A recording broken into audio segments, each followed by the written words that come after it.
Mount આબુના બસ સ્ટેન્ડથી 3 kilometre દૂર જંગલમાં 800 પગથિયાઓ ઉતરીને નીચે આવેલી આ જગ્યા એટલે ગૌમુખ. એકદમ પ્રાકૃતિક એકાંતિક જગ્યા છે. અહીંયા વશિષ્ઠ આશ્રમ છે.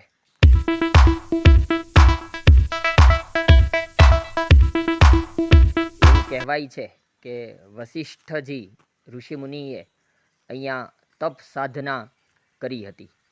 અને એવી પણ વાત છે કે જ્યારે પરશુરામજીએ સમગ્ર સૃષ્ટિને ક્ષત્રિય વિહોણી કરી ત્યારે વશિષ્ઠજીએ અહીંયા અગ્નિકુંડમાંથી યજ્ઞકુંડમાંથી ક્ષત્રિયોને ઉત્પન્ન કર્યા અને સૃષ્ટિ ઉપર રક્ષણ માટે તેમનું સર્જન જરૂરી હતું.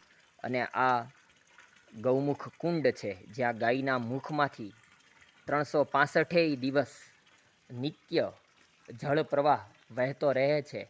કોઈને ખ્યાલ નથી કે કઈ રીતે અહીંથી પ્રવાહ વહે છે અને ક્યાંથી પાણી આવે છે. એક તરફ આ ગૌમુખ જગ્યા અને અહીં નીચે જે જગ્યા છે એ વશિષ્ઠ આશ્રમ.